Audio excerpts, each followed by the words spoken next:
Back for a second episode of the Westwood Living Podcast with Dr. Peter Kevorkian from Westwood Family Chiropractic. And one thing I've learned, Doc, over the months that I've gotten to know you is that you are truly committed to the general well-being of any individual patient.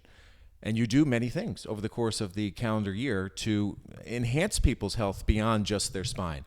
Tell me about your commitment to that and what people can expect when they do join one of these, whether it's a Zoom session or an in-person session.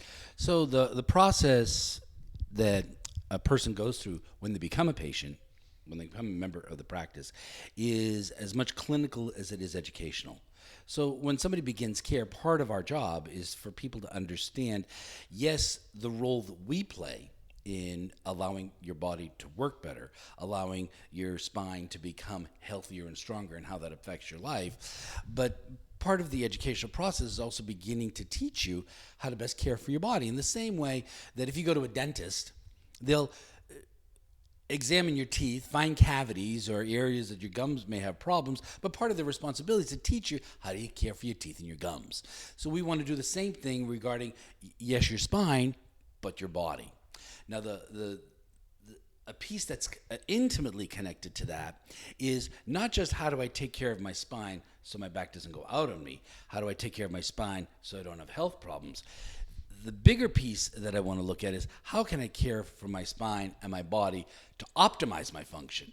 And there's really two different directions to look at. One is you're looking at problems, trying to fix problems. The other one, you're looking at improving your well-being to maximize your performance. You know, from an athletic standpoint, there's one thing to look at, I want to do stuff so I don't get hurt. It's another thing to say, how can I perform the very best on the field? So we try to make that paradigm shift for people in how they care for their bodies. That begins conceptually on their first couple of visits in the office, but it grows over time. It's a process that goes over time. So we offer continuing workshops in that. Some of them are done here in person. Some of them are done via Zoom. Yeah, it's a proactive approach. It's Exactly. Getting somebody to engage specifically individually in their own life, understanding that they probably can take much more control of their general well-being than they even realize. Absolutely. Yep. Absolutely. I mean, for instance, tonight we're doing a podcast on improving brain health, taking better care of your brain. And, you know, it's interesting. Many members of my practice said, what are you going to talk about? And I said, well, if I did it now, then you're not going to listen to the podcast. But the brain controls everything inside the body. So part of the viewpoint, particularly in our culture today, is how do I take care of my brain so I don't get Alzheimer's, so I don't get dementia? But you care for your brain. Not only is it going to allow you cognitive functions to be optimized, it's going to allow your whole life functions to be optimized. So it'll deal with brain chemistry. What kind of food do you give to the brain? Relaxation, mindfulness. I mean, there are many, many, many components, and all the podcast will do is open up doors for people. The actual process, you can spend hours and hours talking about any one piece of that, but it's basically to make people aware that the brain is an important organ. You know, we talk about the heart. How do you care for the heart? How do you care for the cardiovascular system, the cardiopulmonary system?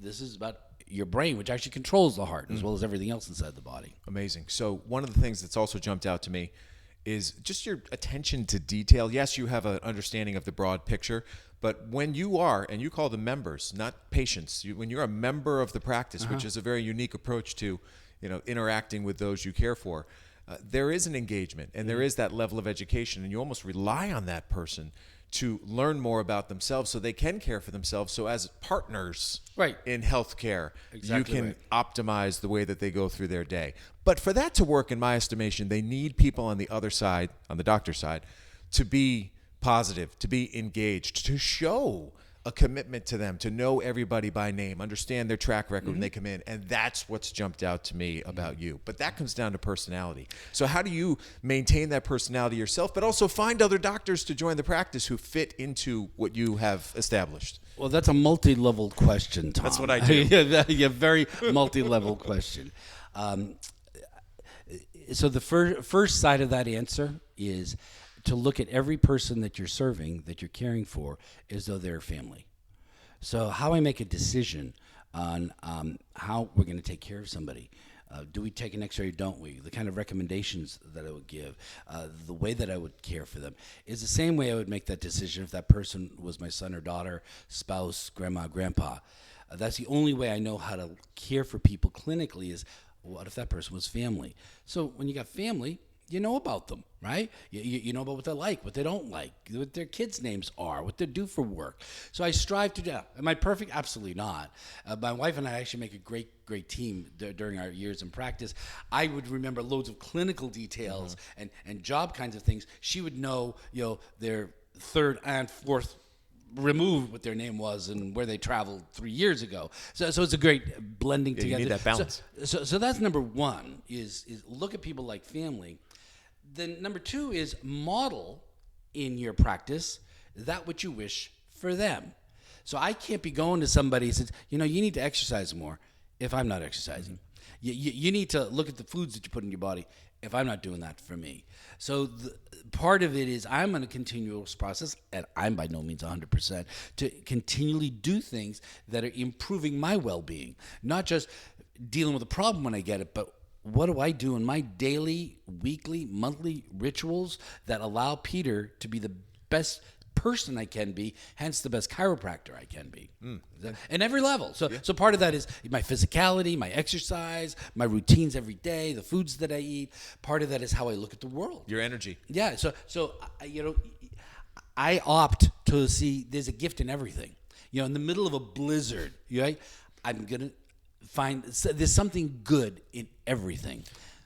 I will even say that even attaches to issues that people may have with their bodies. Not that I ever wish ill upon anybody, but there has never been a person in my years of practice that didn't have a serious ailment, that ailment didn't teach that person something that they needed for their personal, emotional, psychological, or psychospiritual growth.